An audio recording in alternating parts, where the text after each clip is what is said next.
সুপ্রভাত প্রিয় বন্ধুরা, কেমন আছো সবাই? আশা করছি সবাই ভালো আছো, সুস্থ আছো। আমি পূজা, আমার নতুন আরেকটি ব্লগে তোমাদের সবাইকে অনেক স্বাগত, অনেক ভালোবাসা জানিয়ে আজকে নতুন আরেকটি ব্লগ শুরু করছি। বাবু যাবে এখন স্কুলে, তো সেই জন্য বাবুর জন্য এখানে আলু পেঁয়াজের পরোটা করছি। কালকে রাত্রেবেলা আমি সেদ্ধ করে রেখেছিলাম আলু, আর সেই দুটো মতন আলু সেদ্ধ করেছিলাম, ওটার মধ্যে অল্প বেশি করে পেঁয়াজ দিয়ে আর একদম হালকা হালকা হাত দিয়ে বেলে নিয়েছি। আটার মধ্যে ভরে হালকা হালকা হাত দিয়ে বেলে নিয়েছি। আর একটু বাটার দিয়ে সেঁকে দিচ্ছি, কারণ স্কুলে খাবে, রিফাইন তেল দিলে না গ্যাস হয়ে যাবে। তো বাটার দিয়ে সেঁকে দিচ্ছি, গ্যাস ট্যাস কিছুই হবে না। তো দুটো মতন পরোটা দিব, সাথে একটু সস দিয়ে দিব। ও কদিন থেকে বলছিল মা সকালে টিফিন করে দাও, সকালে টিফিন করে দাও। আমার না একদম সময় হয়ে ওঠে না। মা ছিল ওই কদিন তো ঘুম থেকে উঠতাম না, আর এখন তো সময় হয়ে ওঠে না টিফিন করে দেওয়া। তো ভাবলাম যে তবুও আজকে না একটু করে দিই, খেতে চেয়েছে, তো সেই জন্য একটু করে দিচ্ছি। প্রায় 1 মাস মতন হয়ে গেছে ঘরের কোনো টিফিনও নিয়ে যায় না স্কুলে, সেই জন্য ভীষণ ইচ্ছে করছিল। তো আমি বললাম ঠিক আছে, কালকে রাত্রেই বলেছিলাম সকালে তোকে আলুর পরোটা করে দেবো। তো বলেছিল ঠিক আছে, আলুর পরোটা আমি নিয়ে যাব স্কুলে। তো সেই জন্য এই যে দুটো আলুর পরোটা করে দিলাম। প্রথমে এইভাবে করে দিতে চেলাম, কিন্তু পরে দেখি কি যে এইভাবে দিলে ভালো হবে না। পরে একটু কেটে পিৎজার মতন করে দিচ্ছি। তাহলে ও ভীষণ ভালোবাসে, এভাবে করে করে যদি দিই না তাহলে ভীষণ ভালোবাসে, আর খেতেও ভীষণ সুবিধা হয়। তো একটা টিফিন বক্স এরকম ওর আনতে হবে, যেটার মধ্যে দিলে পরে খাবার গরম থাকে। নাহলে এই খাবার সকাল 8টার সময় বানাচ্ছি, আর নিয়ে যাবে খাবে তখন তো 12টার সময়, পুরো একদম ঠান্ডা বরফের মতন হয়ে যাবে। তো একটা বড় ওর জন্য না, মানে যেটাতে গরম থাকে সেরকম টিফিন আনতে হবে। তো দেখো, এদিকে আমি রুটি দিয়ে দিলাম এক সাইডে, আর এখানে দিয়ে দিচ্ছি একটা অন্য টিফিন গাড়িতে সস, কারণ রুটির সাথে দিয়ে দিলে না পুরো একদম লেটা বেটা হয়ে যাবে, খেতে পারবে না। তো চলো, এদিকে বাবুর টিফিন হয়ে গেছে রেডি, আর এবারে বাবুকে দিয়ে দিই ও টিফিনটা নিয়ে যাক স্কুলে। আর আটাটা আমি ঢেকে রেখে দেবো, কারণ এখন আর রুটি করব না। ও স্কুলে যাক, বাদবাকি আমার অনেক কাজবাজ রয়েছে, সেগুলো কমপ্লিট করে তারপর ওর জন্য রুটি করব। তো চলো এবারে ওকে টিফিনটা দিয়ে দিই।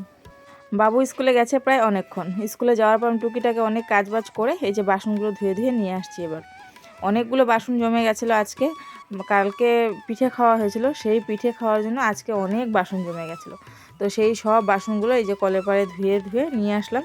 আর পাপা কুণালকে দিয়ে স্কুল থেকে চলে আসছে।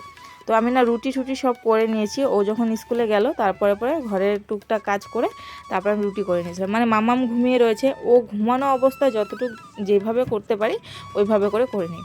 তো কানে একটা দেখো চাদর পেঁচিয়ে নিয়েছি যাতে ঠান্ডা না লাগে, আর একটা সোয়েটার পরে নিয়েছি যাতে ঠান্ডা না লাগে। মানে পুরো সেফটিভাবে কাজকর্ম করা হচ্ছে। আমার ঠান্ডা লাগলে তো ওরও ঠান্ডা লেগে যাবে, সেই জন্য যাতে ওর ঠান্ডাটা না লাগে ওই জন্য এত মানে প্রিপারেশন নেওয়া, যাতে মানে কোনো মতে কিছু না হয়। তো চলো, বাসন কাসন তো ধোয়া হয়ে গেছে, এবার রেখে দিই। তো বন্ধুরা, বাবুকে স্কুলে পাঠিয়ে দিয়ে আমি যে এখানে রুটি করে নিয়েছি। রুটি করে কালকে রুটি আজকে রুটি মিলে অনেকগুলো রুটি হয়ে গেছে, বুঝতেই পারিনি অনেকগুলো রুটি হয়েছে। এই রুটি আবার কালকেও খেতে হবে, কালকে রুটিও আছে এখানে। কালকে রুটি খাইনি কেউ সন্ধ্যের সময়, নাহলে সন্ধ্যের সময় আমি আর বাবু দুজনে মিলে রুটি খাই।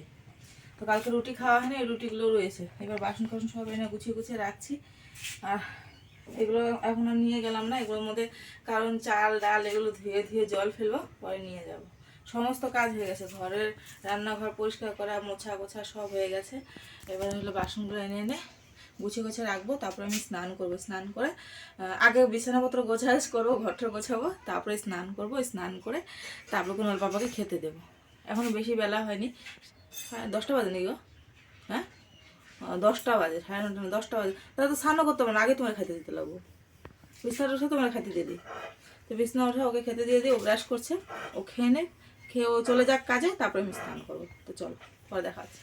তো বন্ধুরা, কুণালে পাপাকে খাওয়া দিয়ে দিলাম, ও খেয়ে চলে গেছে কাজে। আমি একটা তরকারি বসিয়েছি, কারণ আমি রুটি তো তরকারি ছাড়া খেতেই পারি না, সেই জন্য একটা তরকারি বসিয়েছি। আর হলো মাম্মা এদিকে শুয়ে শুয়ে খেলা করছে, ঘুমিয়েছিল, উঠে গেছে। সবজি কাটতে যাবো তখনই উঠে গেছে। পরে এসে ওকে একটু আদর ঠাদর করে দিলাম, খাইয়ে দিয়েছিলাম আগে, খিদে তো নেই ওর, তো সেই জন্য হলো খেলছে। তো এখন দুবার শি করেছে, শি করলে তো আবার খিদে পাবে। তো আমি পটাপট এখন স্নান করে আসি। স্নান করে এসে তারপর ওকে কাপড় চুপড় ধোয়া হয়ে গেছে সব কমপ্লিট। এবার শুধু স্নান করব, স্নান করে এসে তারপরে ওকে খাওয়াবো, তেল মালিশ করব, তারপরে ওকে শোয়াবো, ঘুম পাড়াবো, তারপরে আমি খাবো। আমার খেতে খেতে 12টা বাজবে। এখন বাজে হলো 11টা, পুরোপুরি 11টা বাজে। আর ওইদিকে ওই দেখো খেলা করছে। তোমাদেরকে একটু দেখাচ্ছে, আজকে সকাল থেকে দেখানোই হয়নি ওকে, তার একটু দেখাচ্ছে ওকে। বলো কি বলবা, বলো বলো। বলো সবাইকে গুড মর্নিং বলো। মুখে একটু কোকোনাট অয়েল লাগিয়ে দিয়েছি, কারণ কি ওই যে মাথার মধ্যে যে কীরকম মিশে হয় না একটু ড্যান্ড্রফের মতন, সেগুলো না এই যে এদিক দিয়ে দেখলাম মানে একটু একটু দেখা গেল, তো ভাবলাম যে একটু দিয়ে দেই, তো সেই জন্য কোকোনাট অয়েল দিয়ে দিলাম। দিয়ে এবারে স্নান করে এসে মুছে দেবো, জল দিয়ে পরিষ্কার করে দেবো। আমি দেখে নিয়েছি। তো এই স্নান করে এসে তারপরে ওই যে মিশিয়ে করব, জল দিয়ে মুছে দেবো, তাহলে কোনো ইসে হবে না, মানে দিয়ে রাখা যায় না। দেখো না ওর অবস্থা, দেখো কি দুষ্টুমি করছে, কি দুষ্টুমি করছে, বাপ রে বাপ, বাপ রে বাপ, ওইলে বাবা, ওইলে বাবা, আমি শোনা মা এটা। তুমি শুয়ে থাকো, আমি স্নান করে আসি। হ্যাঁ, 2 মিনিটে স্নান করে চলে আসবো, ঠিক আছে? হ্যাঁ ঠিক আছে। হ্যাঁ, 2 মিনিটে, 2 মিনিটে চলে আসবো। তুমি, হ্যাঁ তুমি থাকো, ঠিক আছে? তুমি সোনা মাম্মা তো? হ্যাঁ হ্যাঁ, তুমি থাকো, আমি এক্ষুনি স্নান করে চলে আসবো, আমার সোনা মাম্মা। হ্যাঁ, তাই তাই তা তুমি থাকো। হ্যাঁ, আমি গান চালা দিই, তুমি গান শুনে শুনে করো, আমি পয়তাপতি স্নান করে চলে আসি। তারপরে বিছানাপত্র দেখো কি অবস্থা, এগুলো তোলাই হয়নি, এগুলো তুলবো পরে। আগে ওকে গান চালিয়ে দেই, আর ও এখানে শুনে শুনে একটু খেলো খেলো করুক, আমি তখন চলে আসবো। তো বন্ধুরা, এতক্ষণে মামাম ঘুমোলো, এই যে মামামকে ঘুম পাড়িয়ে দিলাম এখন। আর এখন বাজে পুরোপুরি 1টা। মামাম ঘুমিয়েছিল মাঝখানে একবার, তখনই আমি খেয়েছি, খেয়ে ঠেয়ে উঠেছি শুধু, মানে একটা রুটি ছিল খাবার, তখনই দেখি উঠে গেছে। তারপরে পটাপট খেয়ে তারপরে ওকে যে আবার ঘুম পাড়ালাম, ও ঘুমিয়েছে।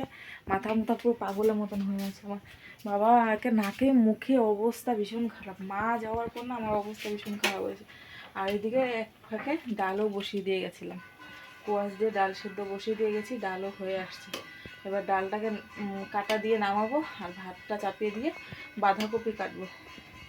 এখন যখন ঘুমিয়েছে তো এখন 2 ঘন্টা ঘুমোবে।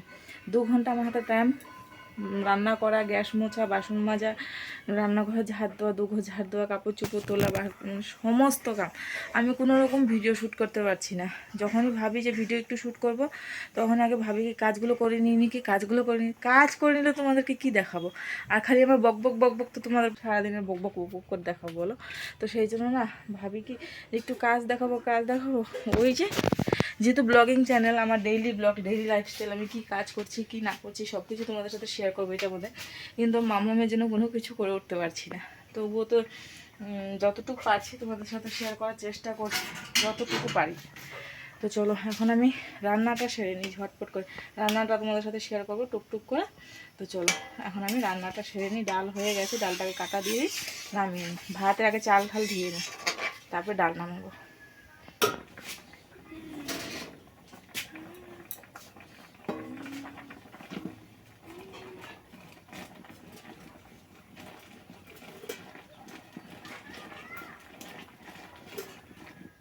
এবারে বসে বসে সবজি কেটে নিব, কারণ হলো এখানে বসে সবজি কাটি, আর নিচে বসি না, তো সেই জন্য নিচে বসে সবজি কাটি না। তো পিঁড়ি যেন কোথায় রেখেছে মা খুঁজে পাইনি আমি, সেই জন্য নিচে বসিও নি, তুলে বসে বসে সবজি কাটতে পারি না। তো ভাবলাম যে এখানে বসে বসে সবজি কেটে নিই। তো আজ বাঁধাকপি ঘন্ট করব, সেই জন্য যে বাঁধাকপি কেটে নিচ্ছি। আর ওইদিকে হলো ভাত বসিয়েছি, তো ভাত হচ্ছে, ডালটা নামিয়ে নিয়ে ভাত বসিয়ে দিয়েছি। আর এবারে সবজিগুলো কেটে নিচ্ছি সব এক এক করে। তো ফাঁকা তো বাড়িতে আজকে, মা নেই না, মা না থাকলে একদম ভালো লাগছে না, মানে একটু পরপর মাকে ফোন করছিলাম, কথা বলছিলাম, ভালো লাগছিল না আজকে। বা আর কুণাল পাপাও তো চলে গেছে, কুণালও নেই বাড়িতে, সেই জন্য না ভালো লাগছিল না একা একা। আর মামাম তো ঘুমিয়েছে, তো মাকে বারবার ফোন করে করে মার সাথে শুধু কথা বলছিলাম। আজ একদম ভালো লাগছিল না মনটা, যে মা থাকলে পরে কত কথা টথা বলতে বলতে সময় কেটে যায়, আর আজকে একা একা একদম পুরো বাড়িতে।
বাঁধাকপি কেটে আমি বাঁধাকপিটাকে সিদ্ধ করে নিয়েছি, আর ওটার মধ্যে মটরশুঁটি দিয়েছিলাম।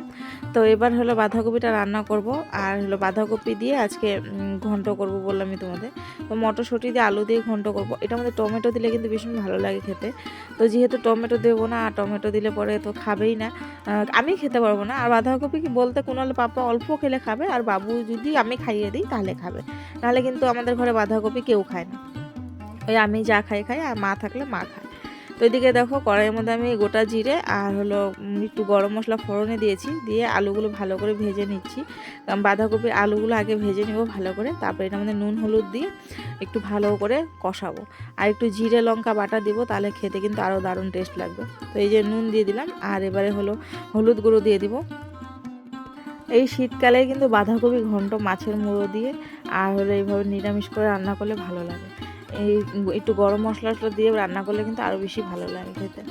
তো গরম মশলা দেবো না বেটে, ফোড়নে দিয়েছি সেজন্য আর দেবো না। আর এদিকে দেখো আলুটা সুন্দর ভাজা হয়ে গেছে। এবার আলুর মধ্যে জিরে আর লঙ্কা যেটা পেস্ট রয়েছে সেটা দিয়ে দেবো। আলু দিয়ে মশলা দিয়ে ভালো করে কষিয়ে নিয়েছি, আর এবারে এই যে বাঁধাকপিটা দিয়ে দিচ্ছি সেদ্ধ করে রেখে, তারপর আবার ধুয়ে নিয়েছিলাম। তো এটা না চিপে চিপে দিলে না ভালো করে সেদ্ধ হয় না, তরকারিটা একদম ঝরঝরা হয়ে যায়। আর যদি জল সহ দেই না, তাহলে তরকারিটা কিন্তু সুন্দর একদম মাখো মাখো হবে। আর মাখো মাখো হলেই কিন্তু বাঁধাকপির ঘন্ট ভালো লাগে খেতে। তো চলো এদিকে বাঁধাকপির ঘন্ট হতে থাক, আর বাদবাকি রান্নাবান্না তো প্রায় শেষের দিকেই। আর বেশি কিছু রান্নাবান্না নেই, বাঁধাকপি ঘন্ট, ডাল, আর একটা কী যেন করেছিলাম মনে নেই, কুনাল পাপার জন্য টমেটো চাটনি করেছিলাম, ব্যাস এতটুকু রান্নাবান্না হয়েছে আজ, আর বেশি কিছু করিনি। তো চলো এদিকে বাঁধাকপি ঘন্টটা হতে থাক, আর আমি এদিকে ঘর ঠরগুলো একটু পরিষ্কার পরিচ্ছন্ন করে নিই। এদিকে দেখো ছোট ছোট দুটো আমাদের চিকুর ছানায়, দুটো মেয়ে ছানা দুটোই, একটা ব্রাউন একটা ব্ল্যাক। আমি তো কদিন থেকে মানে দেখবো করছি, কিন্তু দেখতে পাচ্ছি না। কুনালে পাপা দেখেছে, কুনাল দেখেছে, কিন্তু আমি দেখতে পাচ্ছিলাম না। তো আজকে আবার দেখি কি যে দুপুরবেলার দিকে বাইরে এসছে, তো বাবু আমাকে ডাকছিল, মা আসো আসো এসে দেখো চিকু ছানাগুলোকে দেখবে নাকি। তো এসে দেখি এই যে দুটো, দেখতে কিন্তু ভীষণ কিউট লাগে না, কিন্তু ভীষণ দুষ্ট। এখনই এত দুষ্টামি করে, মানে কেউ যদি সামনে আসে না, তাহলে ওর পায়ের মধ্যে খামচি মারবে, কামড়াবে এরকম। আর দেখো এখন এই যে একটু সময়ের জন্য খেলছিল, আবার একদম ভদ্র হয়ে এই সাইডে ঘুমিয়ে রয়েছে। এটা না একটা কিরকম জানি, এটা একটু ভোদাই ভোদাই টাইপের, আর ওইটা ভীষণ চালু। তো চলো এরা এদিকে খেলাধুলা করতে থাক।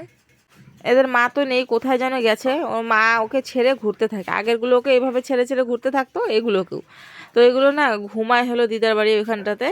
কুনালের পাপা ওই দিন একটা বাক্স দিয়ে দিয়েছিল, ওইটার মধ্যে ঘুমায় দুজনে। তো চলো বন্ধুরা, আজকে ব্লগটা এই পর্যন্ত থাক। তোমাদের কেমন লাগলো ব্লগটা অবশ্যই কমেন্টে জানিও। তোমাদের যদি ব্লগটা ভালো লাগে, like comment share and subscribe করে বেল আইকনটা অবশ্যই ক্লিক করো, তো আমার নতুন নতুন ভিডিও নোটিফিকেশনগুলো তোমরা যাতে করে তাড়াতাড়ি পেয়ে যাও।